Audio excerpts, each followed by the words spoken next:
很多来到我办公室的年轻人常常带着满肚子的委屈，他们坐在我对面的沙发上，向我倾诉行业的不景气，抱怨合伙人的背信弃义，痛斥竞争对手的卑劣手段，或者感叹原生家庭没有给自己提供足够的助力。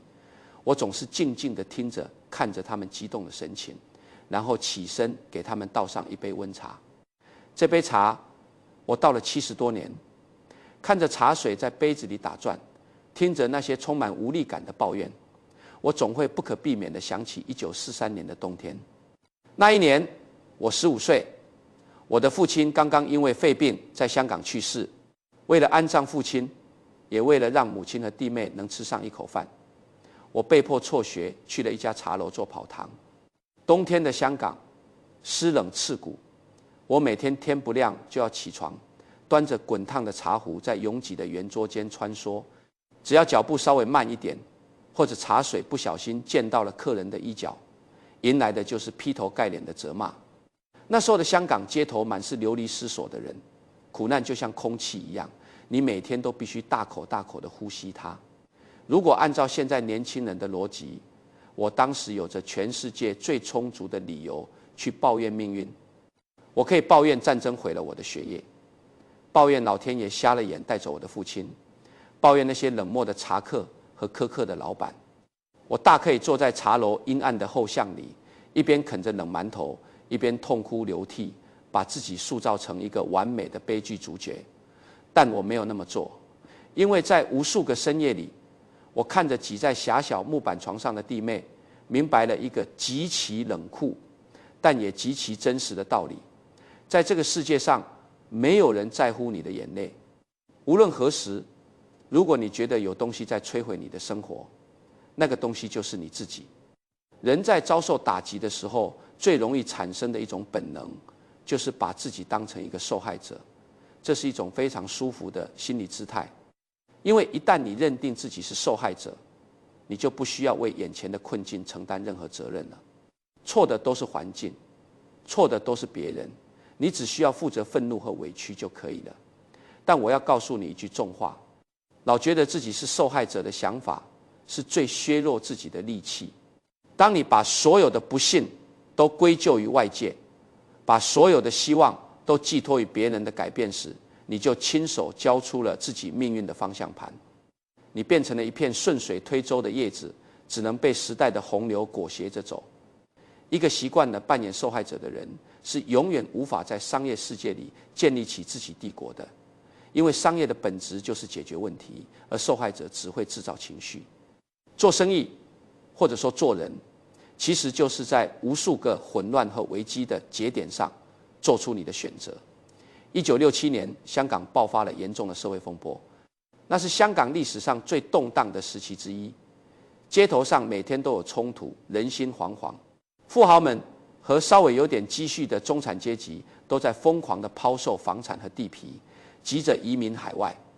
当时的报纸上连篇累牍都是悲观的预测，仿佛这座城市的末日就在明天。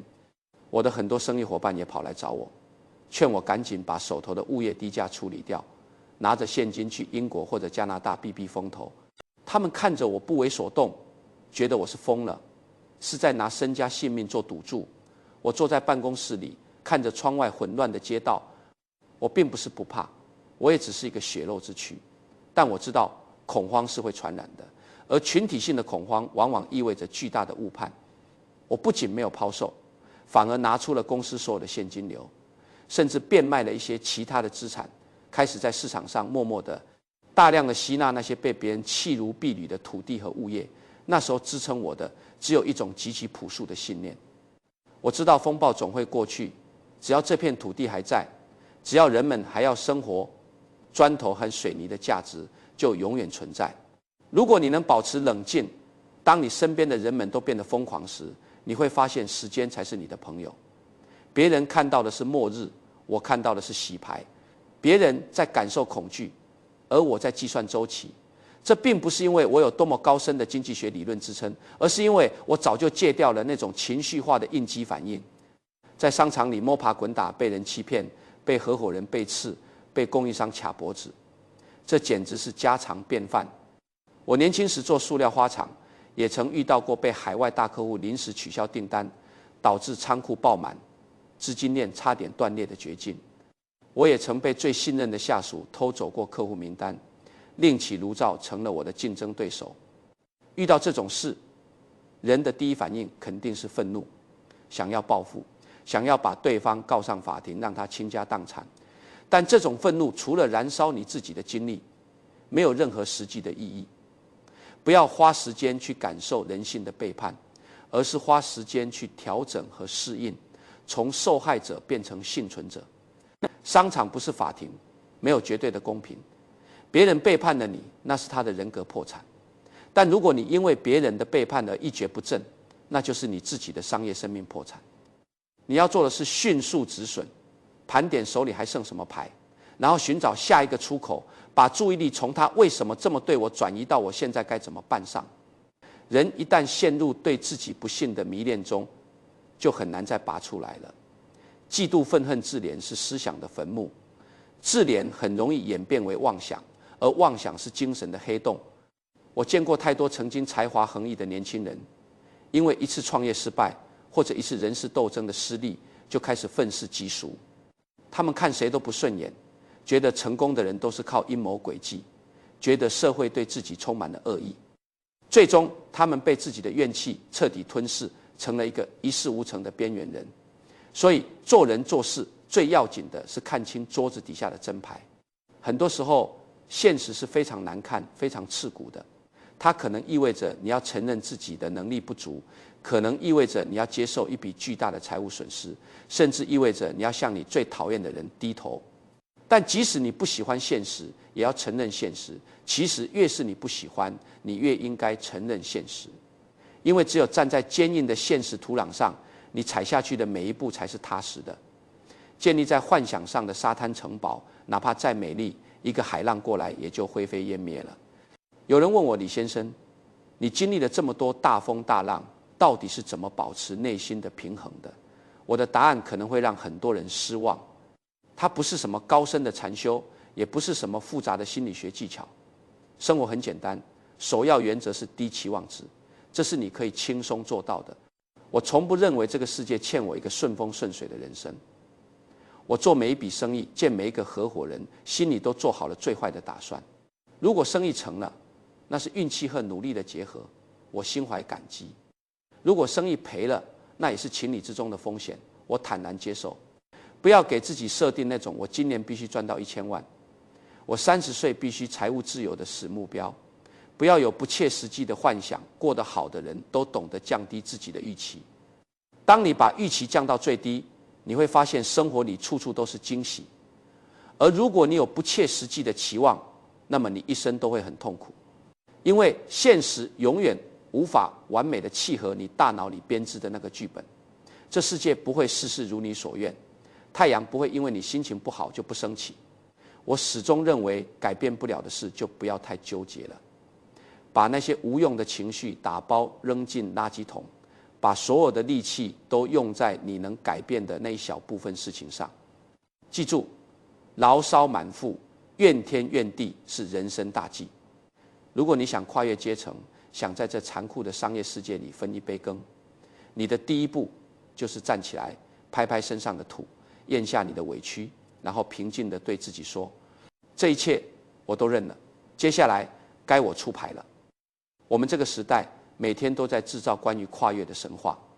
你打开手机，到处都是20-30岁就实现财务自由的演讲，到处都是教你如何颠覆行业的计划书。这让很多普通人产生了一种错觉，觉得只要自己胆子够大，口号喊得够响亮，明天就能站上时代的巅峰。野心从来不是什么坏东西。我年轻时也有野心，我想让我的家人不用再住四面漏风的木板房，我想在香港中环的写字楼里拥有自己的一席之地。但是很多人误解了野心的重量，真正的野心背后是需要极度的克制和日复一日的枯燥沉淀来支撑的。你要配得上你的野心，这个世界还没有疯狂到会奖励一大群才不配位的人。我认识一个做外贸生意的小老板，我们姑且叫他阿强。他1973年出生，今年2026年刚满53岁。阿强是个脑子非常活络的人。90年代末，他抓住了香港和内地贸易的红利，做五金配件的进出口，很快就赚到了人生的第一桶金。那时候他才20多岁，春风得意。如果他能守住自己的基本盘，深耕五金行业，他现在最起码也是个殷实的企业家。但是人一旦赚到了超出自己认知范围的钱，野心就会像野草一样疯长。2000年初科网股泡沫的时候，他去炒科技股，后来又去做自己完全不懂的生技医疗投资，前几年甚至还跟风去搞什么虚拟货币，结果呢，几十年的积累，在几次盲目的跨界投资中亏得干干净净。现在53岁了，每天还要为了几万块的周转资金到处赔笑脸。我为什么讲阿强的故事？因为他代表了绝大多数在商业洪流中翻船的人。他们失败不是因为不够勤奋，而是因为缺乏对自身边界的敬畏心。在瞬息万变的市场面前，知道你不知道什么比聪明更重要。每个人都有自己的能力圈，你在茶馆里听到的内幕消息，你在饭局上结识的所谓贵人，那些都不能真正转化为你掌控局面的能力。你必须找出自己的才能在哪里。我几乎可以向你保证，如果你必须在你的能力范围之外碰运气，你的职业生涯将会非常糟糕。商业世界就像一片深不见底的汪洋，你在浅水区游得很好，不代表你可以赤手空拳去深海里搏杀鲨鱼。运气这东西，它偶尔会光顾你一次，给你一种无所不能的错觉，但它绝对不会一辈子为你护航。可是现在的社会节奏太快，根本不给人停下来审视自己能力圈的机会。我经常在电梯里，在写字楼的大堂里，看到那些脚步匆匆、眉头紧锁的年轻人，他们一天要见7、8波客户，回复几百封邮件，处理无数个突发状况。他们觉得自己很充实，觉得只要身体在动，就是在走向成功。但我常常觉得心痛，因为很多人整天像个陀螺一样转个不停，忙得没有时间思考。这样的人早晚要付出巨大的代价。陀螺转得再快，也只是在原地打转。如果你连每天静下心来喝杯茶，复盘一下今天所做决策的时间都没有，你怎么可能看清未来的路？战术上的勤奋永远无法掩盖战略上的懒惰。做生意最重要的工作，从来不是在谈判桌上拍板的那一刻，而是在夜深人静时，你一个人坐在书桌前，把复杂的局面抽丝剥茧的那个过程。你必须腾出时间来思考。要想跨越阶层，你需要的是能够穿透噪音的深层洞察力，而洞察力只能在极度的安静中产生。你需要的不是大量的行动，而是大量的耐心。在这个急功近利的时代，大家都想找捷径，都想做风口上的飞猪。但我这个做了一辈子传统的实业老兵，只相信最古老的规矩：种庄稼，春天播种，秋天才能收割。你今天把种子埋下去，明天就去刨开土看它发芽了没有，那是种不出粮食的。大自然的铁律是一分耕耘一分收获，财富的积累也是大自然规律的一部分。如果你总是抱怨自己怀才不遇，抱怨没有好客户找上门，没有好平台给你机会，你不妨换一个思路，不要去追赶马匹，你应该用心去种好你的草地。如果你想要蚂蚁来，你就把糖放在地板上，你把糖放好了，蚂蚁自然会循着甜味爬过来。你总不能满世界地去追着蚂蚁喂糖吧？这就是吸引力法则。在商业世界里，任何长久的关系，无论是合伙人、客户还是投资人，本质上都是一种价值的匹配。想要得到一件东西，最为靠谱的方法就是让自己配得上它。你想要一流的客户，你的产品和服务就必须做到行业里的绝对一流。你想要过亿的资金交给你打理，你对风险的控制能力和你的信誉就必须值这个价钱。这个道理不仅仅适用于赚钱，也同样适用于我们的人生经营。年轻人总在问，怎么样才能遇到一个完美的人生伴侣？我会告诉他们，如何才能找到一个优秀的配偶。最好的方式就是让自己配得上他，因为优秀配偶都不是傻瓜。婚姻和商业一样，最核心的基石是等价交换，不仅是物质的等价，更是认知、品性、情绪价值的等价。你不可能用一张空头支票去兑换别人一生积累的财富和温柔。做生意做到最后，你会发现，所有的技巧和谋略都会失效，唯一能支撑你走下去的是你这个人的底色。时代会造就英雄，一个突然爆发的新兴行业，或者一次偶然的政策红利，可能会把你像一阵龙卷风一样吹到山顶，让你瞬间拥有巨大的名望和财富。但这只是开始，不是结局。风总有停的时候，当大风停息，潮水退去，支撑你留在山顶的，不再是你的聪明才智，不再是你的运气，能力会让你到达巅峰，但只有品德才能让你留在那里。如果你对合伙人刻薄，对客户欺瞒，对社会缺乏敬畏，那么你靠聪明赚来的钱，最后一定会因为品德的缺失而连本带利的吐出去。在这个世界上，没有任何一种才不配位的成功能够抵挡住时间的严苛审视。做生意，报表上的数字是死的，但坐在谈判桌对面的人是活的。商业世界里最复杂的变量，从来不是宏观经济的起伏，而是人心。我经常在后台看到一些年轻人给我留言，他们抱怨说自己明明对客户掏心掏肺，把利润压到了最低，结果客户还是跟别人跑了，或者自己手把手带出来的徒弟学成之后立刻翻脸无情，不仅抢走客户，还到处散布自己的坏话。他们感到困惑、愤怒，甚至对整个社会的人际关系绝望。遇到这种事，年轻人总喜欢问一个为什么？为什么他要这样对我？为什么好人没有好报？我活了这么一大把年纪，经历过无数次的背叛、算计和尔虞我诈，也活得很好。如果有年轻人非要我给一个关于人际交往的终极建议，有个秘诀我告诉你们：别把人性想得太好了。这不是愤世嫉俗，更不是教你去做一个冷血无情的人。这是一种保护自己的底层逻辑，也是一种尊重商业运作规律的尝试。只可惜，我们在说某个人有尝试的时候，其实是说他具备平常人没有的尝试。人们都以为具备尝试很简单，其实很难。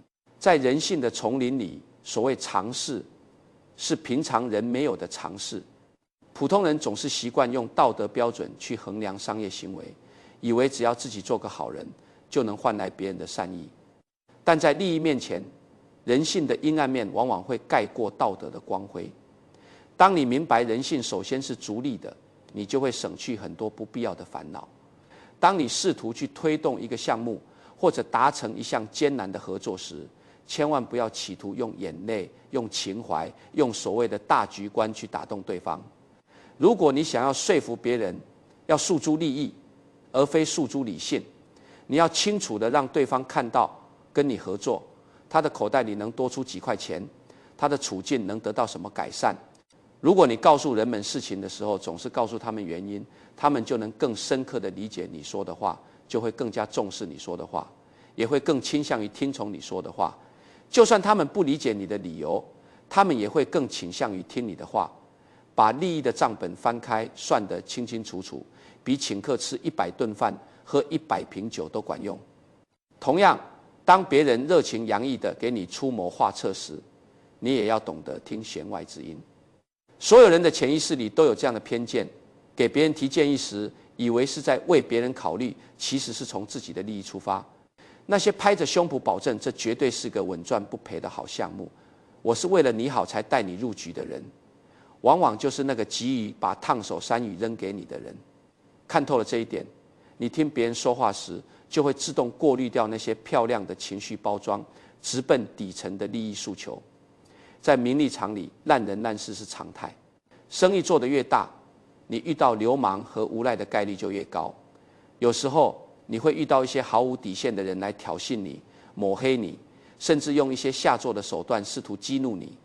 年轻气盛的时候，人的本能是挽起袖子跟他干到底，非要争个面红耳赤，你死我活不可。但我的建议是绕开走，越远越好。永远不要和一头猪玩摔跤，因为如果你这么做了，你们两个都会变脏，但是猪会乐在其中。你是一个有正当生意、有体面生活、有远大前程的人，你的时间是用来创造价值的，而对方可能是一个光脚不怕穿鞋的泼皮无赖，他的目的就是把你拉进泥潭里，让你和他变得一样脏。当你为了出一口气而去和这样的人纠缠时，你就已经输了，因为你付出了极其高昂的机会成本。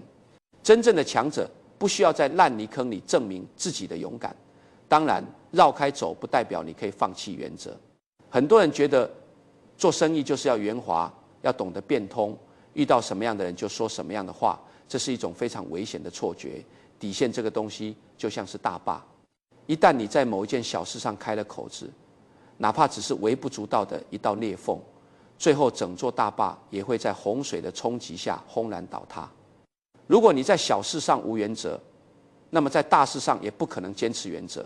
今天你为了几百块的回扣向供应商妥协，明天你就有可能为了几百万的利润去做假账，习惯性的打破底线，最终会摧毁你个人的信用体系。在这个复杂的商业系统里，你要想安身立命，就必须珍惜你的羽毛。记住，名声与政治是你最重要的资产，而你可能在一夜之间失去它们。钱亏了，只要你人在，总有翻盘的一天。但名声一旦臭了，在这个圈子里，你就彻底社会性死亡了，再也没有人愿意和你同桌打牌。所以，我在职场和商场上一直坚守一些看似死板的规矩，这也是我经常给那些即将步入社会的年轻人的职场3原则：不要卖任何你不会买的东西，不要给你不钦佩的人打工，与你志同道合的人一道工作，跟3观不合的人勉强凑在一起赚钱，最后往往是钱没赚到，还惹了一身腥。看透了人性的灰暗，并不意味着我们要去作恶，恰恰相反，在看清了这一切之后，你还能选择走正道，这才是真正的智慧和定力。好的生意是道德的生意，靠欺诈来赚钱的生意必将毁灭。要在人群中稳步前行，你不仅要懂自己，还要懂别人，这需要一种跨越阶层的同理心。想问题的时候，既要考虑在我之上的人看到的是什么，也要考虑在我之下的人看到的是什么。你和上司汇报工作，你要去想他背着什么样的业绩压力，他最怕你捅什么篓子。你给下属分配任务，你要去想他这个月房租交了没有，他为什么会对这个项目缺乏激情。不要永远只站在自己的那1平米格子里看世界，自作聪明往往是愚蠢的开始。我常常告诫我的管理团队，面对外部纷繁复杂的诱惑，要保持一种近乎冷酷的清醒。别人不遗余力地推销叫卖的东西，我一般都远离。这个世界上没有免费的午餐，那些包装的越是完美，推销的越是狂热，向你保证绝对没有风险的暴利项目，往往就是精心设计的吃人陷阱。因为真正赚钱的生意，大家都是捂着盖子偷偷发财的，谁会拿着大喇叭满街嚷嚷着带你一起赚钱呢？别把人性想得太好，你就不会对这个世界感到失望。带着这种冷峻的底色去为人处事，当你偶尔遇到那些真正正直、善良、信守承诺的人时，你会感到加倍的珍惜和由衷的快乐。每天看着中环交易大厅里红绿闪烁的股票机，或者盯着手机屏幕上各种加密货币 K 线图的人，很少能真正赚到跨越阶层的大钱。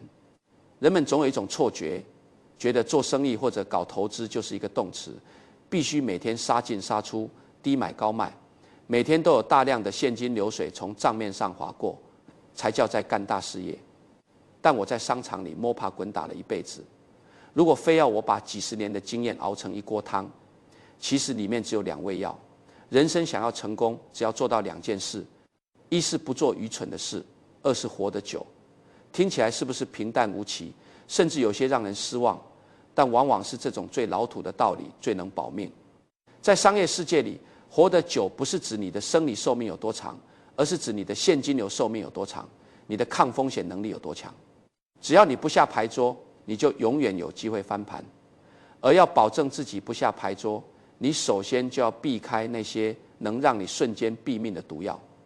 1997年亚洲金融风暴以及后来的2008年金融海啸，我站在办公室的落地窗前，看着香港的楼市和股市像断了线的风筝一样往下掉。在那2次危机里，我亲眼看着多少曾经叱咤风云的商界名流、太平绅士，一夜之间从半山豪宅搬到了破旧的唐楼，甚至有人走上了绝路。他们之所以倒下，不是因为不够聪明，也不是因为不够勤奋，而是因为动了不该动的东西。我总结过，破产有3种方式：酒精、女人和杠杆。前2样败的是你的身体、名声和意志，而最后1样杠杆败的是你的基本盘。它能在1秒钟内把你一生的心血清零。现在的很多年轻人被消费主义和快餐式的成功学洗脑得很彻底，总觉得靠死工资永远买不起房，于是去借贷、去炒币、去加10倍、100倍的杠杆赌运气，甚至为了维持表面上的精致生活，去刷爆1张又1张的信用卡。我在这里要以一个过来人的身份，严肃地告诉你们，千万别欠信用卡的钱，你无法在支付18%的利息的情况下取得进展。这就好比你背着一块沉重的石头在和别人赛跑，你怎么可能赢？债务就像是缠在身上的湿布，刚开始你觉得没什么，甚至还能给你带来一点虚假的温暖，但它会越收越紧，直到把你勒得窒息。你一旦走进负债的怪圈，就很难走出来。利滚利的速度永远比你赚钱的速度快得多。面对这花花绿绿的世界，面对各种所谓以小博大、无风险套利的金融工具，人是非常容易迷失的。但我一直信奉一点，最简单的规避麻烦的方法是保持简单。看不懂的财报我不投，结构太复杂的衍生金融产品我碰都不碰。凡事往简单出想，往认真出行。当你把事情回归到最简单的供需关系、最基础的成本和利润时，你就不会被那些花里胡哨的 PPT 和天花乱坠的概念骗了。真正的生意人，绝大部分时间看起来都是无所事事的，因为做生意就像种树，你找一块肥沃的土地，挖个坑，把种子埋下去，浇上水。接下来你能做的是什么？就是等。你不能每天去刨开土看根长了没有，你也不能嫌它长得慢就去拔苗助长。等不了的人永远种不出参天大树。所以我要在李嘉诚笔记分享里说一句反直觉的话：赚大钱不是靠买卖，是靠等待。你的财富是在漫长的持有和等待中，随着企业的成长、经济的周期而产生的，绝不是在每天频繁的交易中摩擦出来的。在这段看似枯燥的等待期里，你需要的不是大量的行动，而是大量的耐心。但你要明白，耐心绝不是躺平什么都不干，它是一种高度克制、如履薄冰的纪律。你就像一个老练的狙击手，潜伏在草丛里，哪怕蚊虫叮咬也一动不动，但你必须坚持原则，等到机会来临，你就用力去抓住它们。当那个几年甚至10几年一遇的绝佳机会出现在你面前，当市场极度恐慌，优质资产的价格跌到令人发指的低位时，你要敢于像饿虎扑食一样，把你平时积攒的子弹全部打出去。在这漫长而又极度考验心智的等待中，你的思维方式决定了你的最终结局。大部分人在商场上都是正向思考，我怎么多赚100万，我怎么让公司规模扩大1倍。但我这辈子遇到重大决策，更习惯用另一种方式。想不明白的时候反过来想，总是反过来想。我从不在阳光明媚、高朋满座的时候去规划怎么跑得更快，我永远坐在安静的角落里想，如果今天就是经济周期的顶峰，如果明天我的主营业务现金流突然断裂，如果发生了不可抗力的天灾人祸，我该怎么活下来？先把所有失败的漏洞全部堵上，把所有的下行风险都锁死，那么剩下的自然就是成功了。这是一个极端考验心性的游戏。普通人贪图眼前的蝇头小利，而高手在玩无限游戏。在这个游戏里，如果你有些延迟满足的天分，而且你能培养这个天分，你已经走在了通往成功和幸福的路上。不要急着去吃那颗眼前的棉花糖，把目光放长远一点，一辈子奉行延迟满足的理念，最后你一定是人生赢家。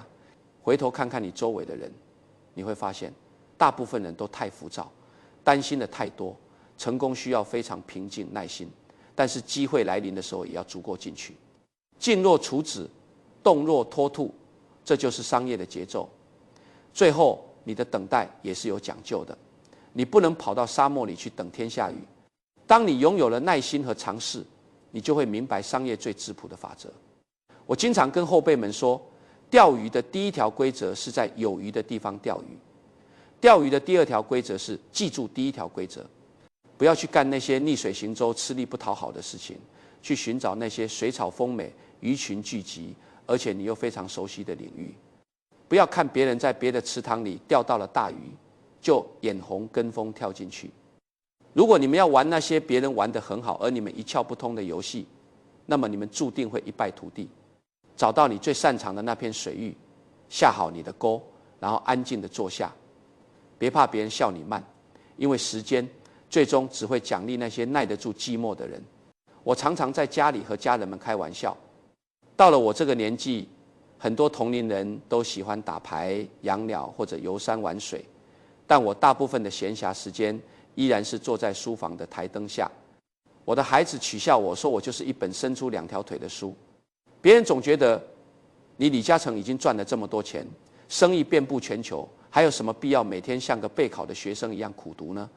我总是反问他们，你以为一个人是怎么在这个复杂多变的世界里活下来的？靠运气吗？运气早晚会用光。靠聪明吗？这世界上从来不缺聪明人。我这一辈子认识的所有智者，没有不爱看书的。我和巴菲特看书之多，都能吓着你。我们不是为了消遣而读书，我们是在为了生存而阅读。一个人的肉身和寿命是极其有限的，你这辈子能亲身经历的危机，能亲自踩过的坑，撑死了也就那么几个。如果你凡事都要靠自己去碰得头破血流才能长记性，那你付出的成本就太高了。一个不能从别人的经验中学习的人，注定一辈子一直摔跟头。书籍是什么？书籍就是那些历史上最聪明、最坚韧的灵魂，把他们一生的心血、犯过的致命错误和总结出的生存法则，浓缩成几百页纸交给你。应该尽可能站在巨人的肩膀上，而非自己凭空想象。我特别喜欢看历史，在商界，每天都有所谓的新模式、新风口涌现，但在历史的长河里，日光之下并无新事。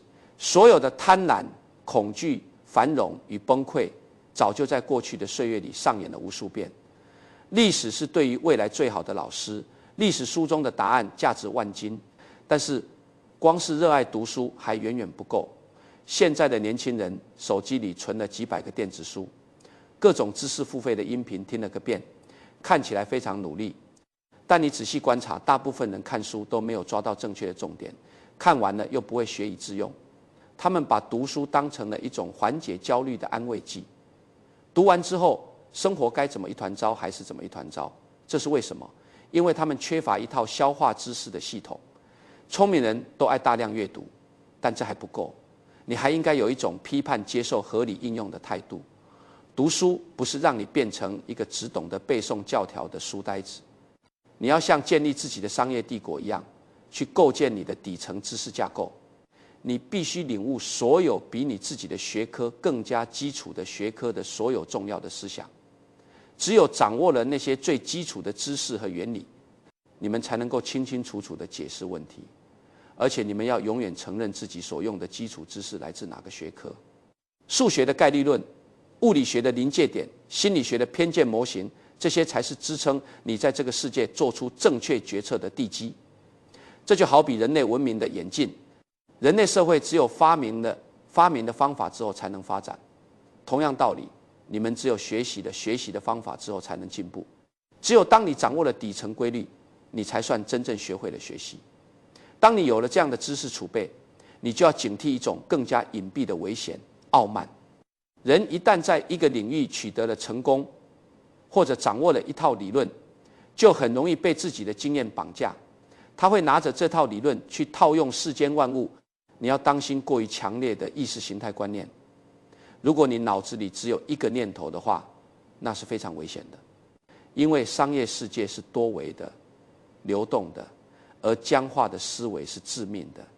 就像那句老话说的，对一个手拿着锤子的人来说，满世界都是钉子。拿着锤子的人看不到螺丝，也看不到胶水，他只会用暴力去敲击一切，最后把好好的局面砸个稀巴烂。